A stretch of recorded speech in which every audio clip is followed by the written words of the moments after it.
From Spa to Monza here today for the 50th episode of this F1 24 career mode, guys. Welcome back, and if you guys did miss the previous one at the Belgium Grand Prix, then be sure to go check that one out. Before you see this one, we had some troubles in qualifying, and we found ourselves outside the top 10 along with Charles Leclerc at the start, and we had to mount some sort of comeback throughout the race, still rocking the white Mercedes livery, but the day was taken by Lando Norris dominating the front. But the bigger story really was Yuki Tsunoda doing absolute wonders in the Toyota and getting second place ahead of the Ferrari of Carlos Sainz. But it's our old teammate then, Lando Norris, in second place now of the Drivers' Championship. He's only 6 points out of Alonso, so you can't say he's the only one trying to chase us down. Alonso has been trying, but he hasn't had the same consistency that he had last season. Leclerc did have consistency up until the Austrian Grand Prix, where he suffered that engine failure in the sprint race, came back for 7th in the main Grand Prix, but you can see 7th, 12th, 10th. Leclerc really got destabilized by that engine failure, because before that point he hadn't won a race and he was leading the world championship. He's still not won a race, but now he's down in 4th place. So momentum and consistency has really mattered, especially in the last couple of episodes where it's been absolutely manic. You know, the podiums, there's been no real consistent podium burst, and personally, to be fair, I'm actually quite mystified that we've still got this little cushion in the championship, because the last 2 races haven't felt that great. It's because our closest rivals also have had tough races, and some of the quote-unquote midfield teams have been getting up there in the mixer. Audi, High-Tech, Toyota, all these teams scoring points, taking points away from all of us, but we're just able to cut through and still maintain this lead in the championship. We've now got also one eye on next year, as we've been emailed about next year's regulation changes, but whether I'm here at Mercedes and will care about this Silver Arrows situation is another thing. Obviously, we have been courting Aston Martin, but at the same time, I've got my eyes maybe on some other moves. We're gonna have to see what opens up for us at the end of the season. Unfortunately, unlike other previous F1 games, I am very restricted to what exactly the game gives me. There's no way I can forge my own path for my career mode here, so it'll be down to the game's coding of what teams I have available to choose from into next season. But anyway, that's then. This is now. We're still trying our best to maintain this lead in the championship and try and secure potentially our second ever Drivers' World Championship in this F1 career mode series and alternate universe. Very alternate, of course, because the likes of Toyota now are firmly in no man's land, trying to bridge that gap to the top teams. High-Tech GP obviously bought Alpine's F1 spot. They were the worst team in F1. Now no longer. That goes to the newly formed Audi team that were Sauber, of course. But that doesn't matter. This R&D chart, it's so zoomed in now. Honestly, it's just, it may as well be based off vibes going to each episode, because it's really been bonkers in qualifying to the races. It's so hard to tell, and I'm sure it will continue to be for the rest of the season. Let's go to quali for the Temple of Speed. They call it the Temple of Speed, and the pilgrims have come to worship. It's all about the speed today. Qualifying awaits us. Welcome to Monza for the Italian Grand Prix. We're no longer in the half and half white livery in the Mercedes. We're back to our normal baseline livery for this season, which obviously still takes some inspiration from liveries gone by, the old school Petronas liveries with the electric turquoise lines off the side. But nice to be back in the normal Mercedes livery. You know, the one-off livery was lovely twice for 2 different episodes, but always nice to return to the main one after a little, excursion, endeavour into a different paint job. And to be fair, if you really look at it, the last 2 episodes have been a bit shaky for ourselves personally. I mean, I know we've recovered pretty darn well around Spa, but maybe returning to the normal livery for this season is what we need to get back to, you know, I'm not one to believe in all the mystic stuff, but generally speaking, Mercedes and special liveries have never gone very well in real life Formula 1, and maybe that's translated to the game. So let's see. Right now at the moment, we're P4, setting a purple first sector, so looking to improve it. Maybe try and aim for the front row, but a very mixed up bag of Piastri, Bottas up there, Ocon, Leclerc goes quickest of all here in front of the Tifosi. Could Ferrari have something to shout about? Verstappen's up there as well, so have Red Bull Paul found something in the setup to once again return to the front somewhat. The Williams look pretty good once again. Sainz only goes P7, and we lose all the time we gained. I say all the time in Sector 1 and Sector 2. We gained very marginally in Sector 1 to go purple. Again, very marginally in Sector 2, and then we lost it in Sector 3, but I mean, at least it went better than the McLaren. Bloody hell. P17 for Lando Norris. Perez stone dead last in the McLaren monster machine. So they've had an absolute mare. To be fair, that's exactly the kind of pain Red Bull have been having for a few episodes. And Red Bull now have returned to the top 10. Hamilton P10, Verstappen P4 ahead of me. But the big story will be Leclerc getting pole position in front of the Tifosi. And again, Williams, much to the rest of our annoyances, all the teams around us, Williams do it again. They qualify well. They're going to be a mobile chicane in the race. It's just another thing to worry about, along with the Audis. Haas is in there, Piastri, Behrman even is right up there in the high-tech GP car. Toyota, surprisingly, not looking as good around here as they did in Spa. And, you know, usually if you go well at Spa, you would like to go well at Monza. And Russell on the back foot once again as he returns to a bit of lack of form in qualifying here. But one thing's for sure, it's just going to be chaos. Monza on the F1 game, especially the last 2-3 F1 games, it's basically a lottery. It's a lottery with a slipstream. So honestly, I wouldn't put it past Tsunoda being able to climb back up. Hopefully Russell can climb back up, and well, the McLarens, they'll be hoping they can definitely climb up from towards the back of the grid. Let's go to the race. Welcome to the home of the Parabolica, now known as the Curva Alboreto in tribute to the Italian motorsport legend Michele Alboreto. It's a long right-hander. It dares you to keep your foot as far down on the throttle as you possibly can. It's one of the great corners on the calendar, and we're here at Monza, ahead of the Italian Grand Prix. We're 12 miles northeast of Milan for today's Grand Prix at a Monza circuit where we can expect top speeds of around 215 miles per hour. 11 corners on this 3.6 mile track, with 7 of those coming in the form of chicanes. And with a good slipstream and DRS open, there should be plenty of opportunity for some passing here today. Before we begin, let's take a quick look at the grid lineup for today's race.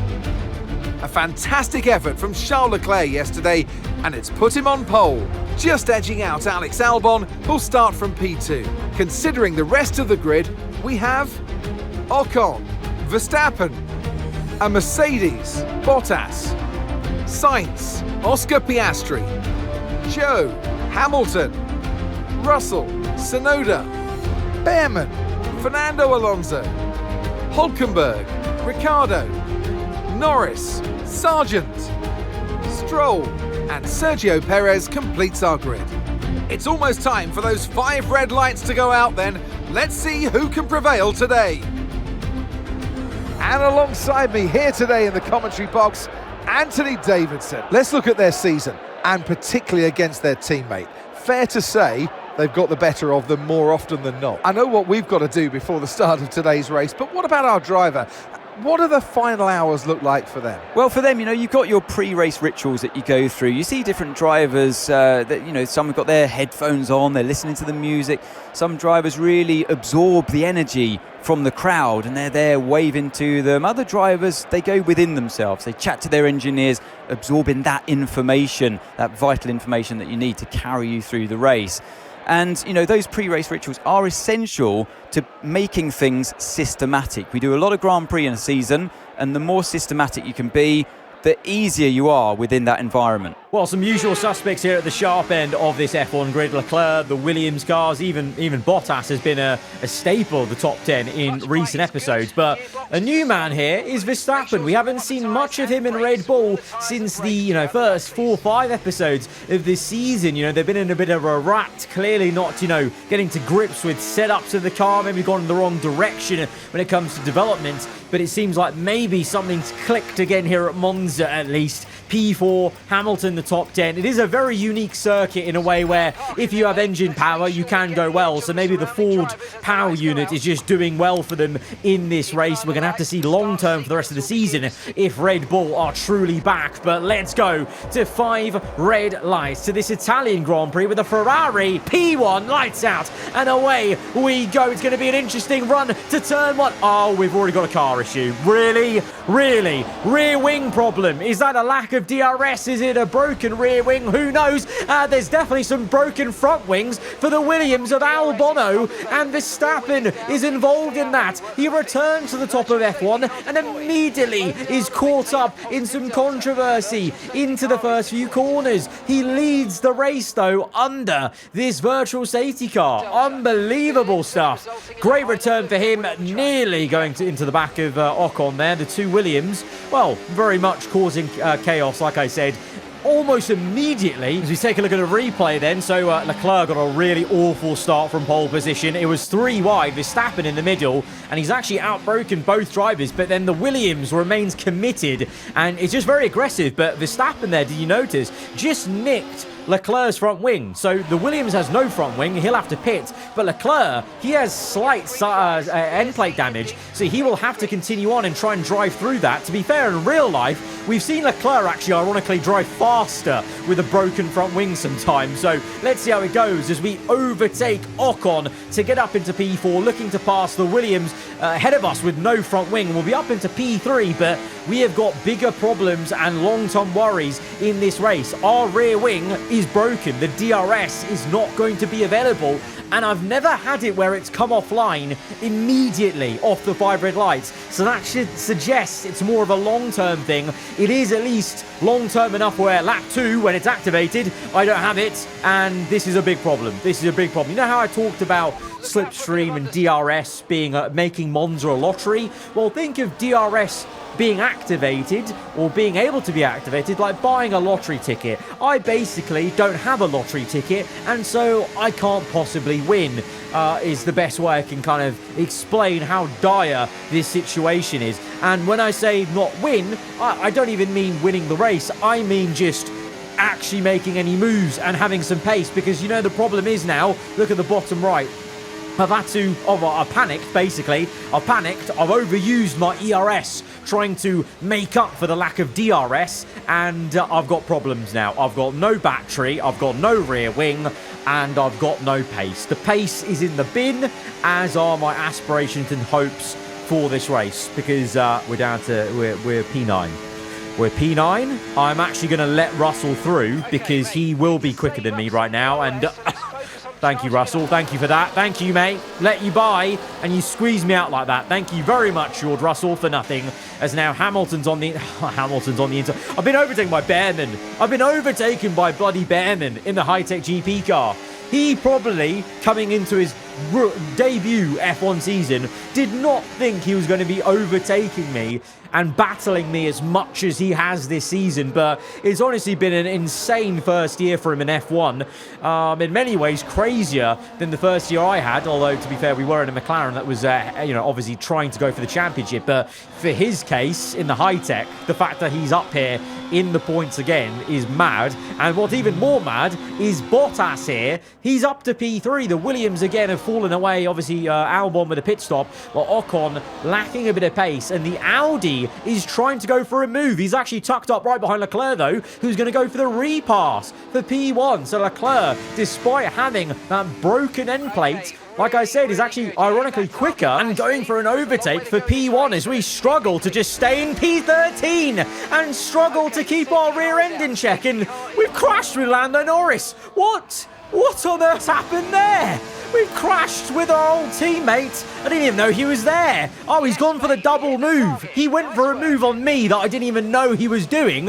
And as we lost the back end, well, I was just drifting my way through the corner exit and I've drifted into his front wing, but I was simply trying to control the car that was being very unstable in the first few corners, and he's just been caught up in it. But he was actually going for a move there. So Lando going for it. trying to seize the opportunity. Instead, he's now got no front wing, but that crash brought out the safety car, so he's a bit lucky because now he can pit under the safety car, as is everyone else, because with the free pit stop, it would be silly not to pit for the hard tyres and try and go to the end, but we are held up a bit with the double stack, as will everyone, to be fair. So this is lottery within a lottery, this pit lane farce, as Verstappen now leads the way, and Leclerc, well, Leclerc's not changed his front wing, but he has lost 2 positions to Bottas and Ocon in the pit lane. And Piastri's gained, Tsunoda as well, Behrman as well. Piastri, Tsunoda, Behrman, P5, 6, 7, really gained. Russell up to P8 then as well. We have come out in P14, so I think we've lost technically 1 position in that pit lane situation. It's always difficult, you know, when there's so many cars. There's going to be double stacks. There's going to be people that are waiting for others. Oh, no.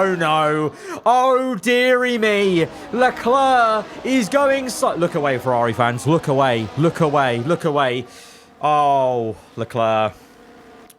Yet to win a race. And it continues. I'm telling you, man, that Austria engine failure he had, that was the turning point. His season's been in the toilet since then. It's been actually... His downfall in this season in particular must be studied. It really must. It's incredible how the F1 game seems to so accurately code Ferrari's bad luck when it comes to, you know, momentum being built, you know, him leading for so long without a win, and then it's just taken away like that as we now try and overtake Hulkenberg and Ricciardo. By the way, the DRS is still broken. Yep, it's still broken. Look at the right-hand side, that triangle. Yep. This is actually a long-term issue. How long is this going to go? If this goes on for the entire race, it's ropes. It's ropes. I can't even overtake Ricciardo or Hulkenberg here. They're actually fighting each other so much, and I can't get involved right now because also I may have battery now, but I'm too scared to use too much of it because otherwise I'm going to get into a situation again where I have no battery, and that's worse than not using enough of it, if you know what I mean, you know? It's kind of a cat and mouse game where I'm trying to chase the right balance of using the battery now that I know the only speed I've got in a straight line is when I use the battery, so I need to use it very sparingly as we now tuck up behind Ricciardo, and the slipstream is actually helping us there just a tad to try and make a move. The problem is into turn 1. Ooh, the car is very unstable. I've got no confidence on the brakes into turn 1 here with this Mercedes car. Meanwhile, oh my days. Meanwhile, Valtteri Bottas has just cooked Max Verstappen. The Audi is into first place. What is going on? Ocon's into second. This is unbelievable. The Audi engine has allowed Bottas to get into first place. Verstappen down to third. Leclerc's already out the race. If Piastri wants to go and overtake Verstappen, soon we're going to have a top 3. That's completely randomised here. Ocon, though, under pressure slightly from Max, so he's got a bit of pace there, but I guess just the ebb and flow of the race is, you know, you are going to swap positions because all of a sudden then on to the end of lap 9, Verstappen's back into the lead. So you know what I mean by a lottery. You know, you can get overtaken one lap and then the next lap you're going to retake both positions, 3, 4 positions. You know, it really doesn't matter. You could, and look at this train. Look at this train. It seems like, you know, as much as we want the AI mod that we've got for this season to be working as well as it could, it seems like a Monza, the ultimate boss battle for ERS and DRS trains. It's unfortunately impossible to not get the classic trains we've been seeing on F1 24, but it is meaning a very close battle at the moment, ironically, as Ollie Behrman there on the left-hand side of your screen, he has just gone for a triple overtake. I think he got Piastri, he's gone for Bottas, he's gone for Red Bull, and I think Bottas actually broke his front wing, you know.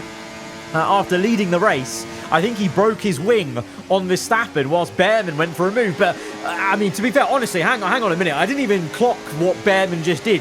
He's fighting for second and third, Ollie Behrman is, in the high-tech GP car. Meanwhile, his former F2 teammate floundering in a top car in P11 here. What's going on? Oh, we've got DRS back. We've got DRS back. And now maybe we can fight again as we actually make overtakes. We overtake Hamilton, although we get squeezed out by Tsunoda so much that the Red Bull comes back at us. So there's still a little bit of lack of pace in the Mercedes car. Something's not quite right with the rear end, but at least we've got DRS back as we now go for the double putt. Oh, no.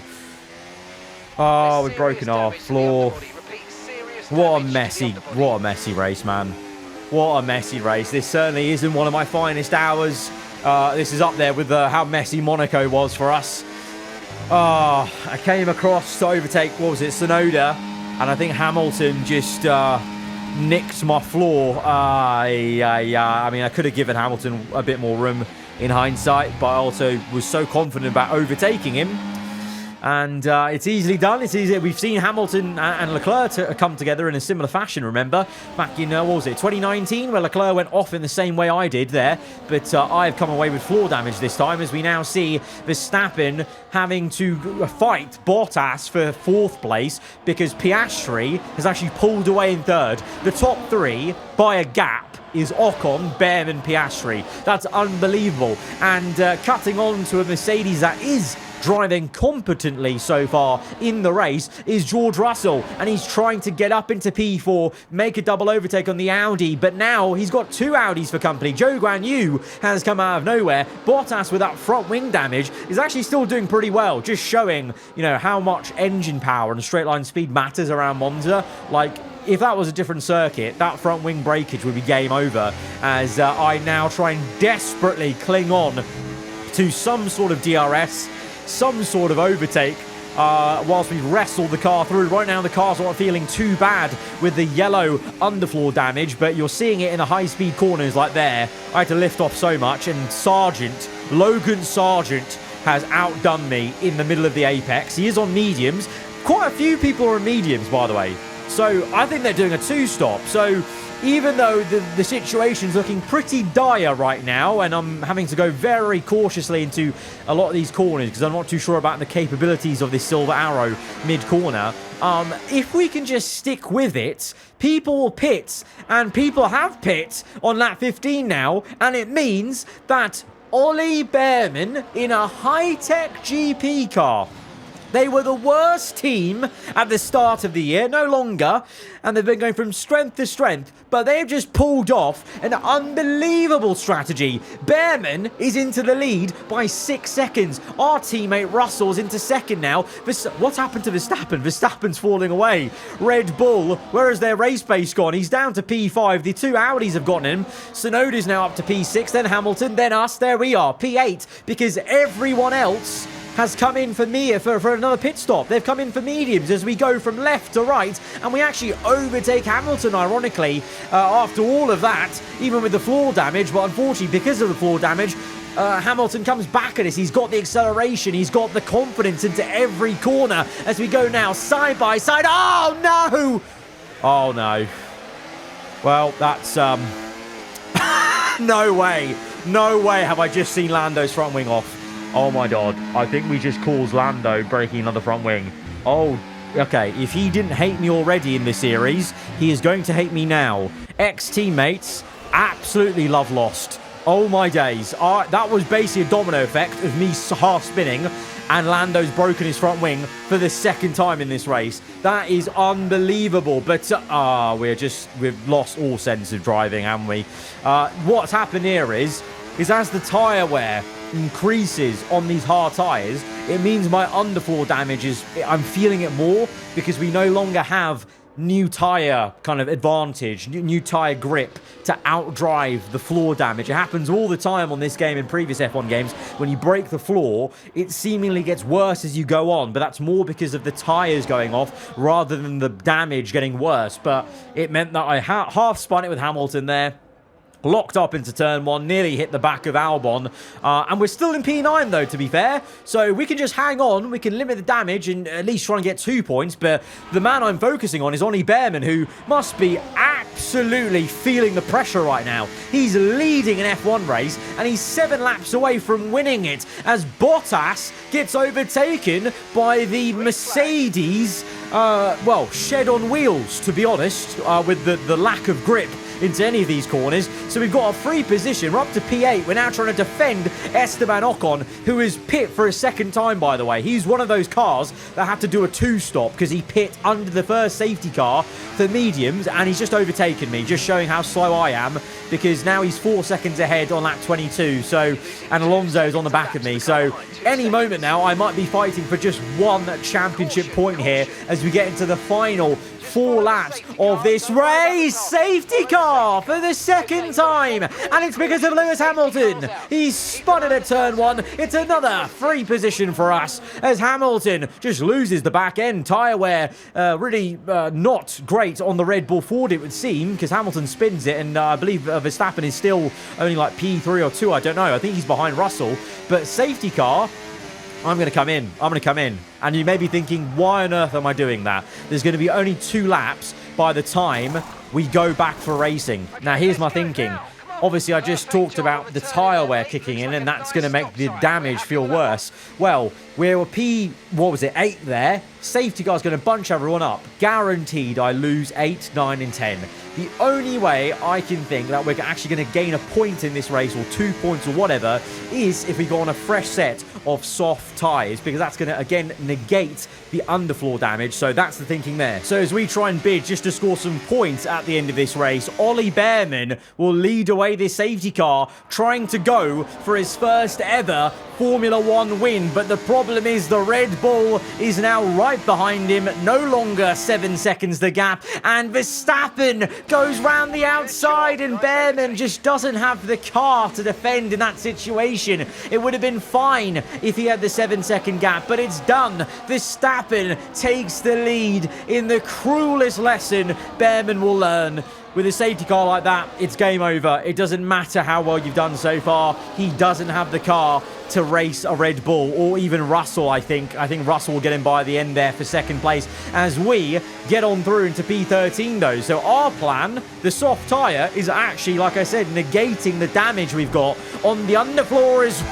Oh my God, we live very dangerously there with Ricciardo, as we're now 3 abreast. Ricciardo on the right, Stroll on the left in the Aston Martin. We've already overtaken the likes of Norris and Hamilton, so we've put insult to injury there for Lando. We've broken his front wing twice in this race, and both times unintentionally, I must say. I want to point out, so I hope that is not going to spark even more tension off the back of what happened a couple of races ago now in Austria, as we now catch up to Sainz versus Sargent for P10. And look at the top left there, when we were on the full timing ladder, Russell is into second, so Behrman is down to third, but that's still not bad. Behrman could still finish on the podium and get his first ever Formula 1 podium. That's still an amazing achievement in your rookie season in a high-tech GP car, as we overtake his teammate Logan Sargent to get up into P11, and this is it. This is already a success, because guaranteed I'll get at least Carlos Sainz, but look ahead,